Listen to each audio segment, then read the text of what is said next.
have been all kinds of lessons learned primarily because of mistakes made, because of failures along the way. The one thing I've learned about failure is that failing does not make you a failure. Say that again. Failing does not make you a failure. Obviously, there is no success without failure. If you're going to succeed at anything in life, you're going to have a whole lot of failings along the way. I've been saying consistently that anyone, including all of us in this room, any of us who are successful at anything, any of us who are successful in any human endeavor are successful because we made mistakes along the way. Anyone who's successful who doesn't want to admit to you, doesn't want to admit that they've learned more from their failures than they've learned from their successes is lying. Period. There's just no way you succeed without failing, and you have to learn the lessons from your failures. Matter of fact, I don't even like being in business with people who haven't had some failings along the way, because I want to know that you know how to solve a problem when you run into it. I want to know you know how to get yourself out of a jam when you get into it. When folk are managing your money, it's always good, you know, to have folk managing your money who had something, lost it, and got it back. I'm impressed by that, quite frankly. I want to know when the tough times come, that you know how to navigate your way through the difficult times. And so there is no success without failure. The problem in this town, and I suspect this is going to be true everywhere I go on this tour, but it's especially true here in Los Angeles where we live. The problem with this town is that everybody, once they become successful, want to act like they've always been at the top. They want to act like they've always been on top of their game. They want to act like they have always been fabulous.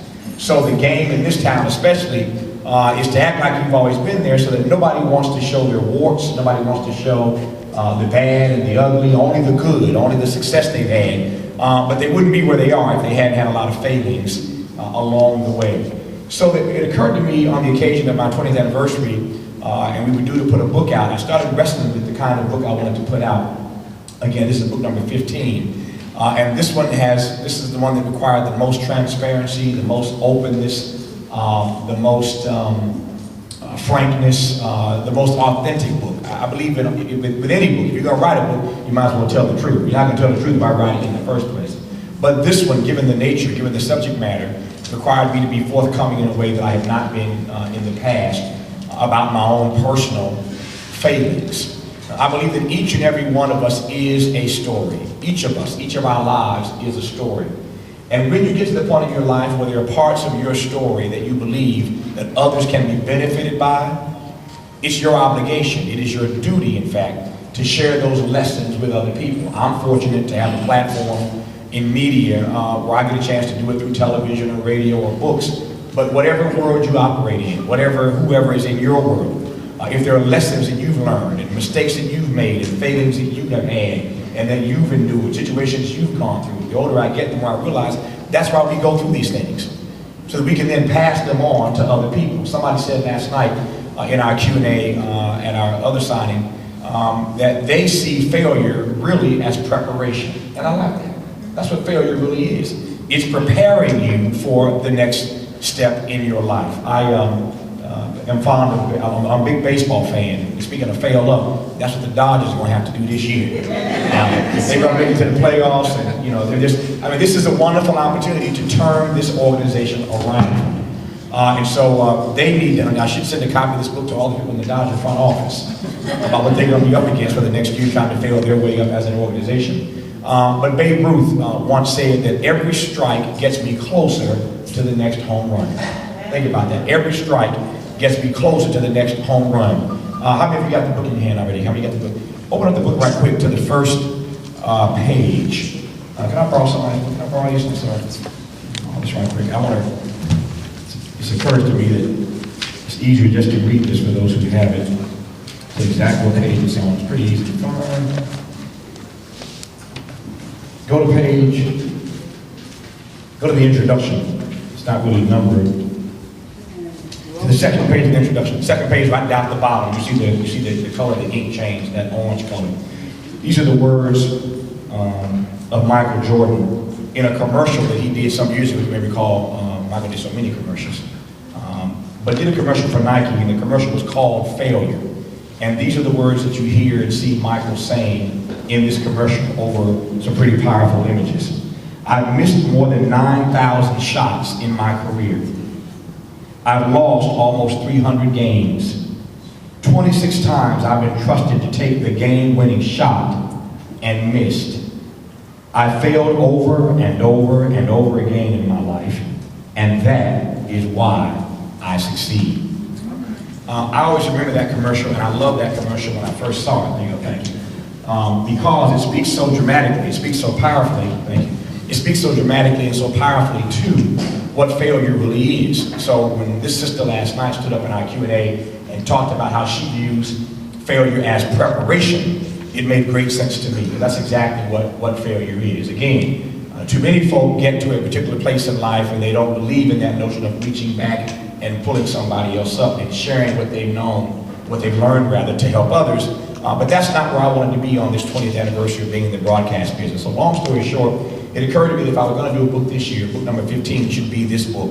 A book that lays out the lessons I've learned along the way, both personally and professionally, and what it is that I think that I can share with others that might benefit them as they move forward. The timing of this book could not be more propitious. The timing couldn't, I think, be better. Because as I travel around the country, which I do all the time, the sense of fear in this nation right now, the fear of failure, is palpable.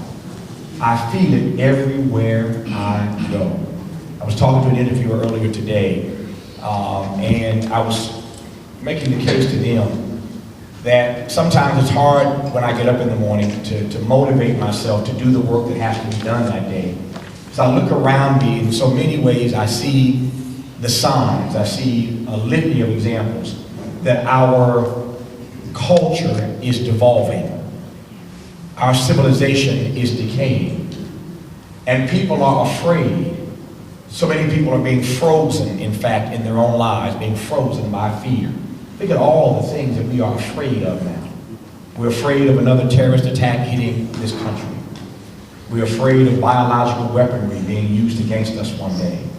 Every time we see an incident like Japan, we're afraid that that earthquake, especially here in California, we're afraid that one day the big one that is going to come will come, and we're not going to be ready for it. And we saw in Japan, in so many ways, how they were prepared. It could have been a lot worse, but we see all the damage that was wrought. We start to ask ourselves in California, are we really prepared as a state? Is law enforcement ready? Are our emergency services ready? In your own house? As many times as you've been told, and as many times you've heard about preparing for the big one, do you have that perishable? Do you have those perishable foods stashed away? Do you have your emergency stuff that you're going to need packed away? Have your family, has family connected so that y'all know where that place is that you're going to meet, so you can discover who's alive and who didn't make it? I mean, all these issues that we hear about all the time, are we really prepared? And so many of us are frozen by that fear. We're frozen by the fear that we're not going to succeed. Many of us have lost our homes in this city and across the nation because of the recession. We've lost our homes, we've lost our jobs, some of us are unemployed, many of us are underemployed, even more still have even stopped looking for work. The fear is palpable of failing in our society, failing in this world. The whole country is afraid right now. Afraid that we're not going to ever make it out of this recession. That if we do make it out, we'll never get back to where we were, and that wasn't perfect for us as people of color. For those of us who happen to be people of color. Not that it's perfect for anybody, but certainly not perfect for us. Are we ever going to get back to the place where we at least once were? Will we ever make up the ground that we have lost? Will we ever shrink this growing gap between the have-gots and the have-nots? Will this country one day eventually implode under the weight of its own poverty? Now, my read of history suggests to me that every empire in the world has eventually fallen. Say that again. Because I know in America we are so arrogant and so hubristic and so patriotic, and sometimes that patriotism morphs into nationalism, that we lose sight of the historical fact that every empire in the history of the world has eventually fallen. And somehow we think that in America, I guess we're above that. That the fact that empires have fallen before, it could never happen for us. Well, if you watch the news this week, you know that S&P, Standard & Poor's, the first of 3 rating agencies, downgraded our credit. They downgraded our standing. They don't believe that the country has the wherewithal to deal with the growing deficit and the growing debt. They downgraded our credit rating this week as a country. That's a big deal. In the United States, the mighty USA, the mighty American empire, has its credit rating downgraded, and people are still asking, as they should, what took them so long? They held up a long time doing it, and there are still 2 other credit rating agencies that may do the same thing. So the fear is palpable. The fear is everywhere. I feel it as I move around the country, that so many of us, again, are being frozen by the fear of failing. There was a report that came out just a few months ago called the Rasmussen Report, and I was struck by its findings, so much so that we talked about it on television, on radio. We did our symposium live on C-SPAN earlier this year from Washington called America's Next Chapter. This was at the heart of that internationally televised conversation about the future of our country. And the question that we raised, courtesy of this Rasmussen Report, was based on the reality that the majority, a slight majority of Americans, just over 50%, but just over half, which is significant, just over half of all Americans think now that our best days as a nation are behind us. The majority of Americans think that as a country, our best days are now behind us. Now that's scary. That's something that we have to wrestle with and marinate on. When half of the country thinks that the best days of the nation are already behind it. I'm not going to ask for a show of hands, but I think across America, people feel this way, and in the black community, the numbers actually bear this out. So it's not even about asking you how you feel. I know what the data says. So I'm not going to ask for a show of hands. But I think what frightens us most about the fear, what's frightening us about the future, rather, and what leads to this feeling of failing into the future, not just falling into it, but failing into it, comes from the Rasmussen Report, which finds, again, that half of Americans, just over half, think that our best days as a nation are behind us, which means that there are a whole bunch of us in this room, ain't asking for a show of hands, but there are a whole bunch of us in this room who are afraid that our kids and our grandkids are not going to do as well as we have done. In Black America, the data from the Pew Research study already bears that out. I have a young lady who works with me, and I just walked in and saw her and her 3 kids. She has 3 daughters, and they're with her tonight. I thought about this just a few minutes ago. And this is something that I don't want to accept. We're going to talk about why we don't have to accept it in just a second. But the reality is that in Black America, we have now arrived at a place where this generation of kids, this generation of young boys and young girls, will be the first generation of black folk in this country. 400 years we've been here. This generation will be the first generation, your kids and your grandkids, the first generation of black folk in this country who are not going to do as well as their parents. Now think about what family is all about. Think about what passing it on is all about. Think about what the next generation is all about. So what's the point? What is the point of anything if the next generation is going to be worse off than you? If your offspring are not going to do as well as you are going to do, what is the point? There's a lot of work to be done. A whole lot of work to be done. But so many of us, for so many reasons, are afraid of the future. Some of us are afraid of our own shadow. Now, since this happens to be Easter weekend, I'm not going to preach. That's not what I do. But I am reminding of the biblical text that God has not given us a spirit of fear, but of love, of power, and of a sound mind. Not fear, but love and power and a sound mind. I made the point this morning on the front page on KJLH for those who are listening, speaking of Easter weekend, that it was true for Christ, and it's also true for us as everyday people, that there is no resurrection without a crucifixion. There's no resurrection without a crucifixion. We can't celebrate Jesus getting up out the grave on day 3 if he hadn't gone to the cross 3 days earlier on Golgotha.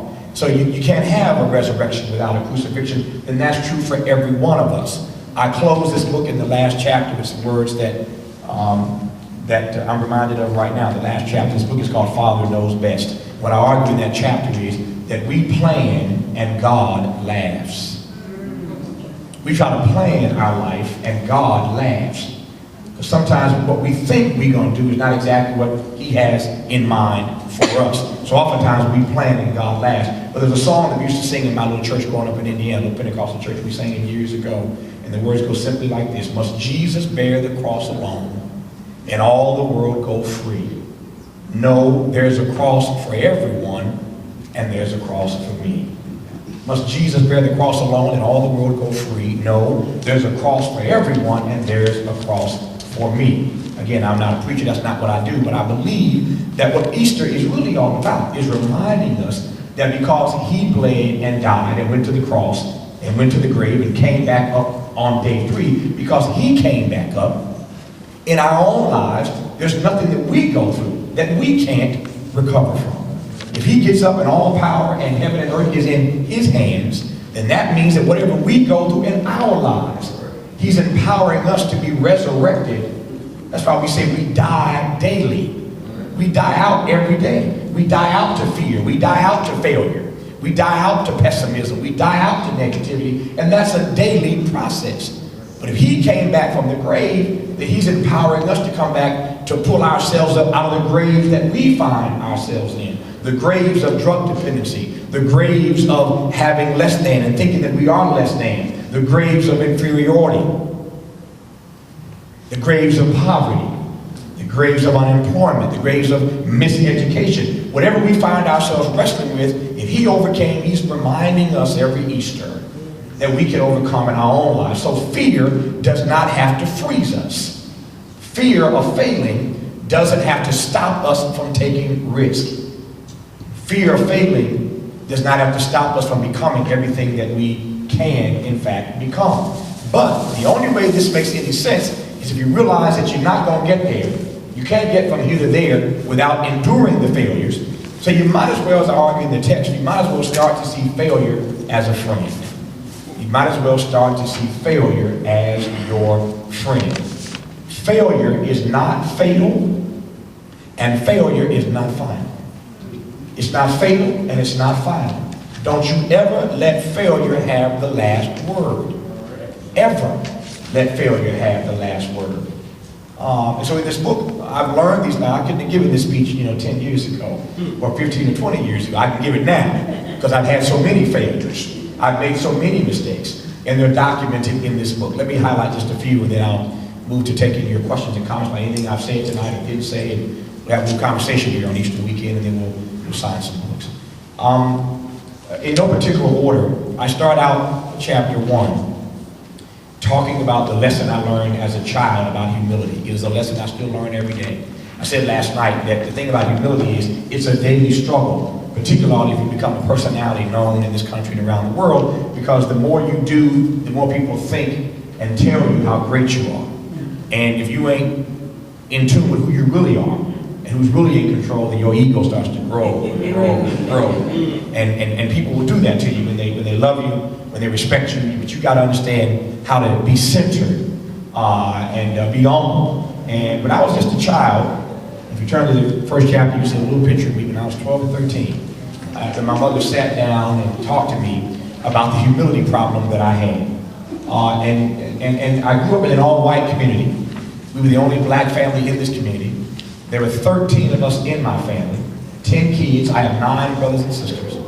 My mother, my father, and my grandmother, we affectionately called Big Mama. So 13 people, 13 Negroes in an all-white community, living in a 3-bedroom trailer in a trailer park. That's how I grew up. 8 boys in 1 bedroom, my 2 sisters and Big Mama in the 2nd bedroom, my mom and daddy in the 3rd bedroom. 13 people in a 3-bedroom trailer with 1 bathroom. That's how I grew up. Yeah. How I got over it. So that's how I grew up. And because we were in this environment, this community of all white folk, I felt inferior for all the obvious reasons. We're the only family there. We're the poorest family there. Many days I was walking around with holes in my shoes, stuffing cardboard in the bottom of my shoes. We got this big, broken down Brady Bunch station wagon that we piled into to try to go to church and to school. That's how we grew up. So for a lot of reasons I was inferior. Felt inferior. I wasn't inferior. I felt inferior. Felt insecure. And the way I dealt with that was being a very braggadocious, in your face, I can prove myself, I'm as smart as you, I'm better than you, I'm quicker than you, I'm wittier than you, I'm a better athlete than you. It was all about pumping myself up. And that was my way of dealing with that sort of insecurity. I wasn't confident in who I really was, so when you're not really confident, you start acting cocky. You know, there's a fine line between confidence and cockiness. And so I became more and more cocky as a defense mechanism, basically, trying to deal with my own insecurities. And as you can imagine, that didn't make it easy for me to try to make friends. Didn't make it easy making friends. On top of that, my dad was an Ali fan, and because of that, I became a huge Ali fan. And so I got my own little attitude and ego, and then I put a little Ali on top of it. You know, a little Ali bravado. And I wasn't the most likable little boy. Nice kid, good kid, raised in a wonderful, wholesome family. And there were, again, 10 kids, but mom and daddy were there every day. So I have no complaints about my nuclear family and how we were raised. Mom and dad were there every day. Daddy never disappeared. He worked hard, etc., etc. So I had no problems with any of that in terms of my upbringing. But this humility problem was getting out of control. And my mother came to me one day, sat me down at our kitchen table. I think in every black family, that's where we meet, huh? At the kitchen table. Italians do it too, so. And in Italian families, the food may be even better. Certainly just as good as our soul food. So we get together at the kitchen table, and actually we were outside playing. And my mother went outside, yelled outside, and she always did Tavis. Now my mother, she gets older now, and she goes through 3 names to get to Tavis. Maury, Gardy, Tavis, you know what I'm trying to say. But anyway, at the time she was still quite lucid, and she would say, Tavis. She came to the back door of the kitchen and yelled, and I went inside, and you know, when I moved, I'm the oldest of these kids, 10 of us. So when I moved, my brothers and sisters moved just like that. So she called me, and everybody starts running behind me. And she said, I didn't call y'all, stay outside, I want to talk to Tavis. She calls me in the kitchen. She locks the door, so I know something's going down. She locks the door so they cannot come in the house, in the trailer, while my mother and I are sitting there talking. She sat me down, she said, I got a gift for you. I said, oh, cool. So I'm feeling kind of special. Mom has a gift just for me. And so she pulls it out, this paper bag, it sits on the table. It's a beautiful hand-carved wooden pencil holder. And on the pencil holder are these words inscribed. It's hard to be humble when you're as great as I am. I read that and I said, yes!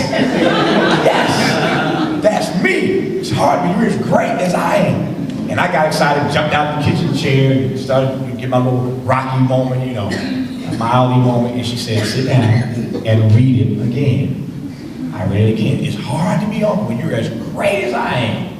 She said, read it again.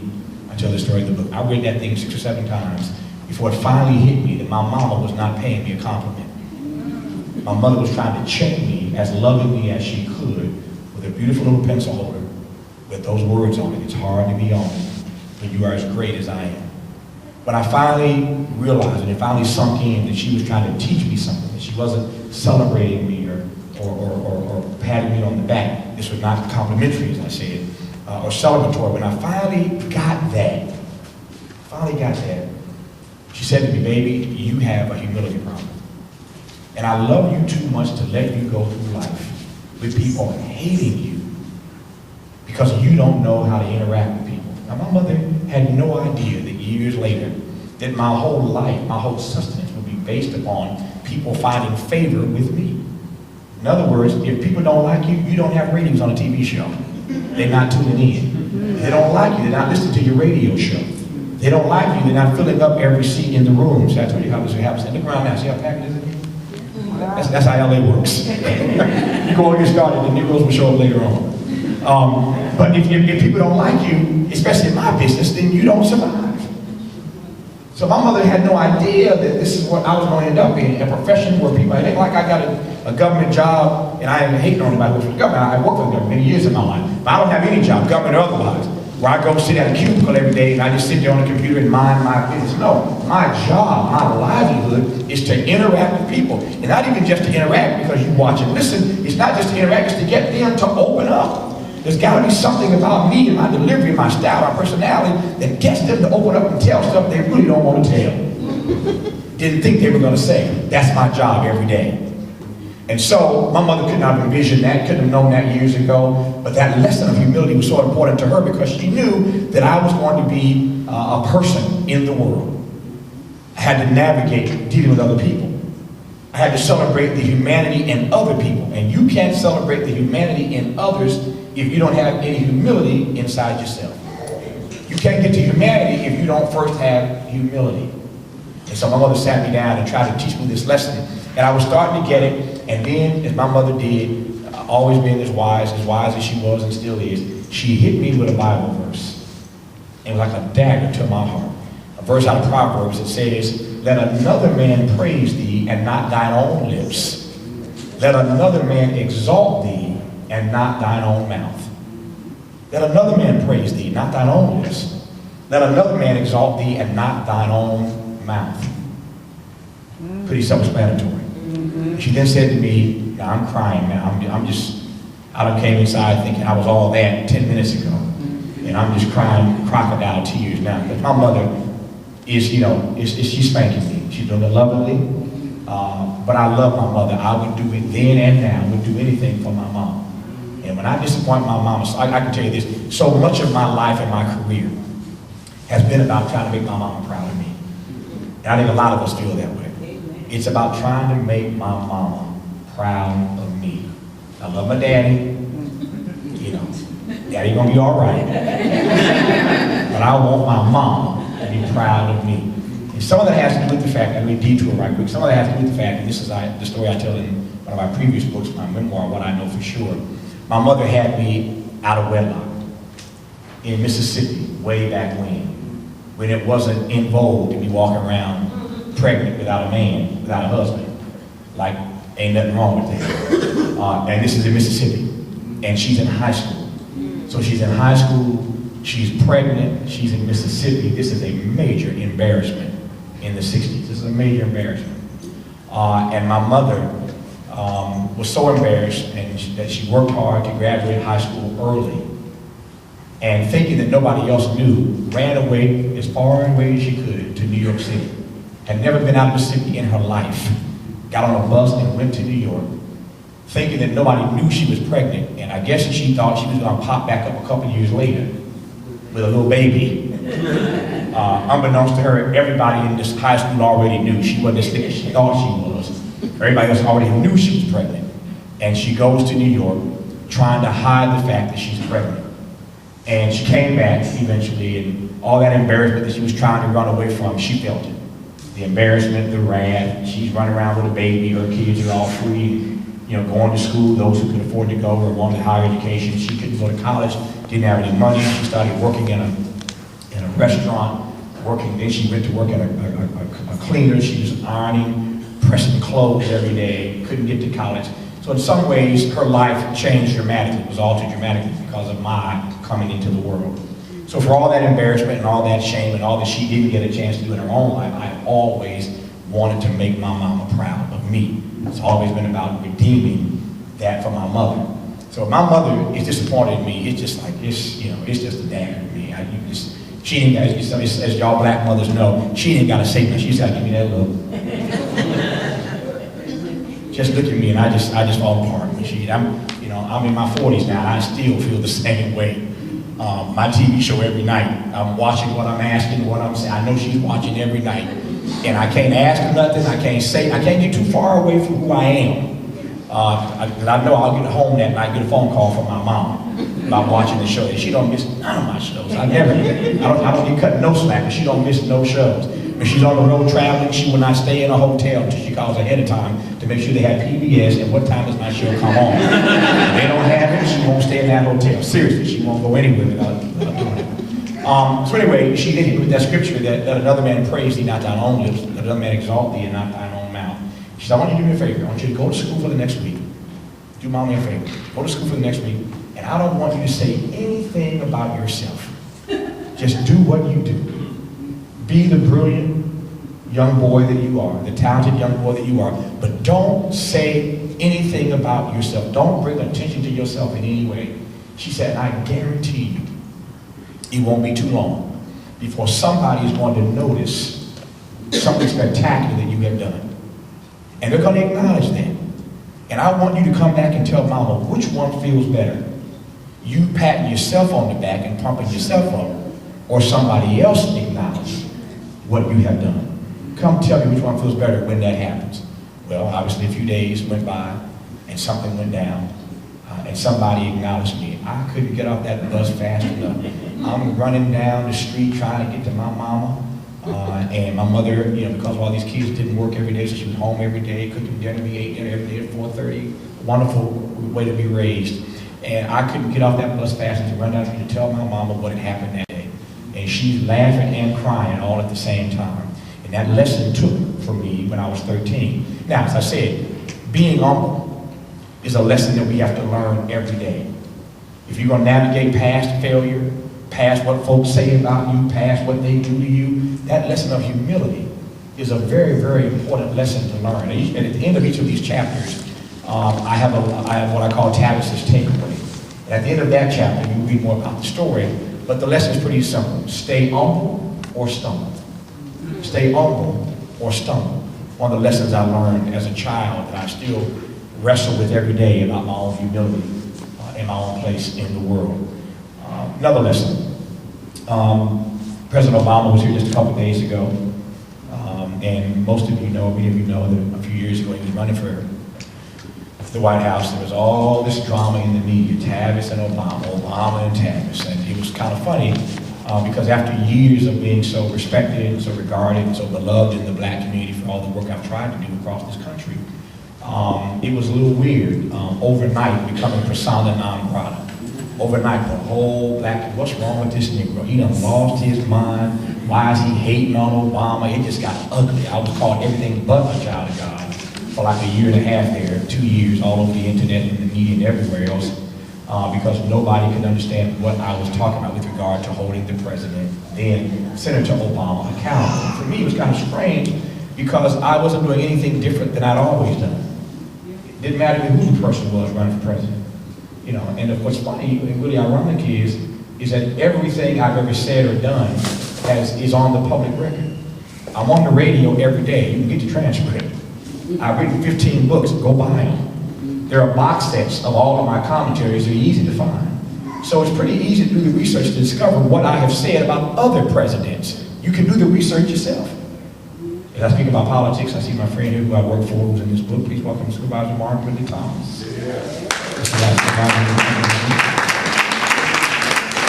So there's nothing I've ever said or ever done with regard to Obama that I hadn't said before.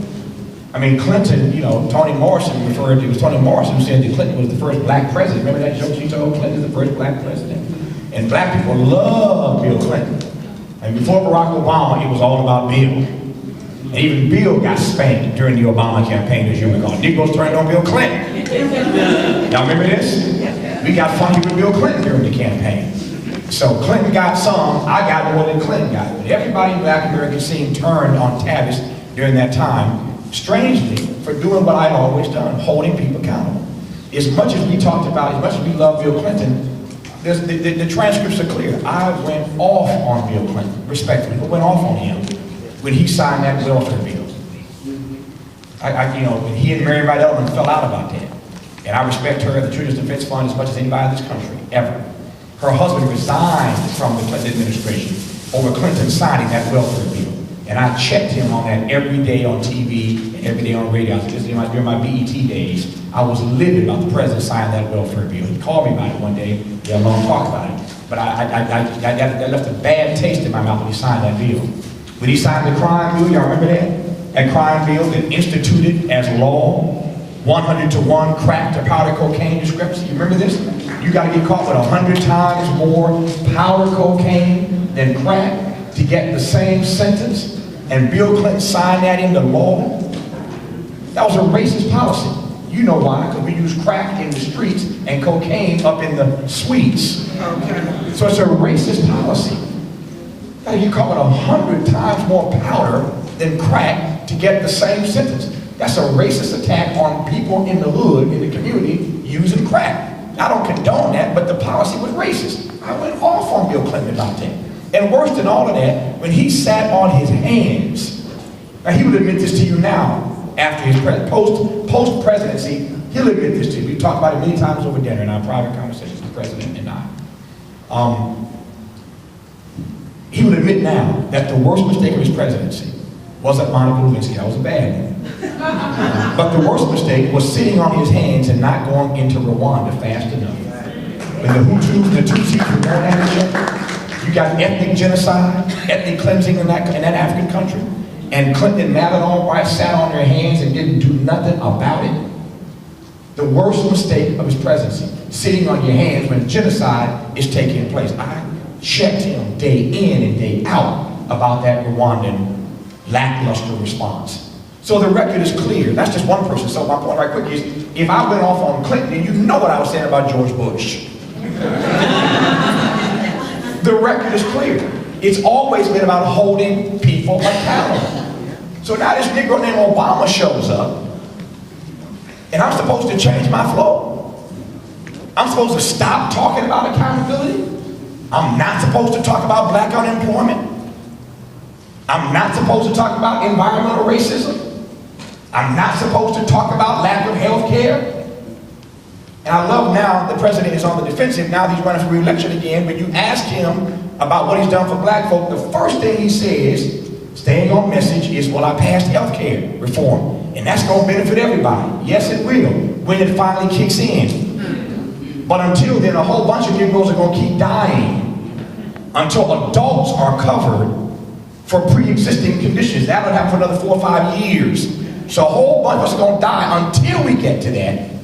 You gave in on the public option. You gave in on universal. You gave in on so many things up front. And now we got to wait a few more years for that real provision that matters the most kicks in. But here's the real kicker, no pun intended.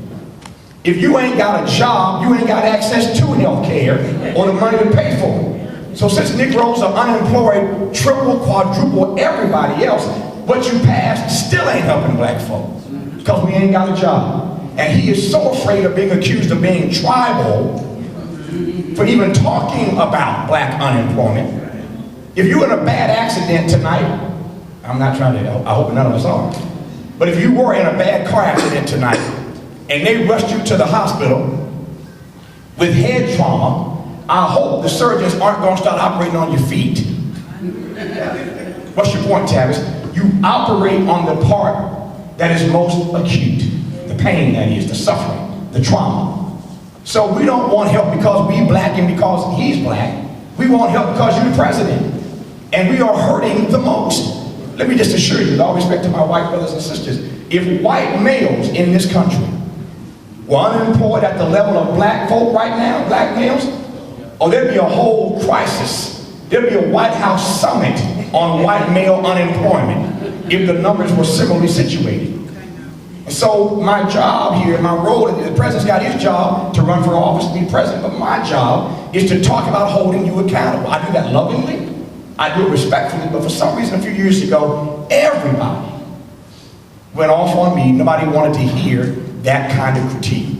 Now, a few years later, a whole lot of folk starting to understand what I was talking about. Because the tarnish is off. You know, I've said many times that great presidents aren't born, great presidents are made. That's what I did. That's all I did. Okay. Thank you, my man. Have a good weekend. How you doing? Got it? Got it. Perfect. Come out all right?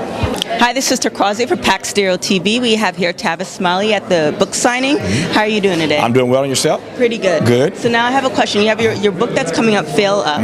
After a big failure, what do you tell yourself? Because like sometimes people sit 2 weeks, a day. What do you tell yourself to move past that? I think that taking a moment to kind of sit and cry or deal with it, however you deal with it, to purge, that's a good thing. I don't think that you should rush past these things so quickly. You want to give some time, mainly to consider what it is that you've just endured, to try to figure out what the lesson is that you're supposed to learn from this, to figure out what your next plan is, what your next step is, where do we go from here. But the main thing is to not see failure as anything that is fatal or final. Don't give failure the last word, and realize that there's no person in history who's successful at anything who didn't fail their way up. And so that's true for all of us. So what did you do after your failures, after that moment? Well, as I said, I take the time to try to assess what the situation was, what the lessons I need to learn. I try to lay out a plan for what the next steps are, but I never ever allow myself to be stuck in a particular place, to be frozen by fear. What happens is that when you get frozen by fear because you are concerned that you might not succeed, that you might fail, then it holds you back, and you don't ever want to do that. Okay. Now, I watched some stuff on your YouTube stuff. Now you have you boxing, you have you doing your radio, your television, you're writing books. When do you sleep? On airplane rides, which I'm about to go do right now. I'm gonna catch a plane in New York. When I get those long plane rides, I get a little sleep in. But I mean, I can go on 4 or 5 hours a night. I mean, some people need 8, some people need 4 or 5 hours. I love what I do, and so I can't wait to wake up to get back at it again. So it's a great life, and I'm very, very fortunate. Okay, so I know you're super busy. One last question: Who do you think is going to win the NBA playoffs? Well, the Lakers are still. I think they're still the prohibitive favorite to me. I can see a lot of people giving them a hard time. The Hornets took them out the first game. I don't see anybody right now who can beat them in a 7-game series if they stay healthy. So go Lakers. All right. This is Torkwase of Pack Stereo TV. This is Tavis Smiley. Thank you very much. Thank you very much. Thanks for your time. Safe.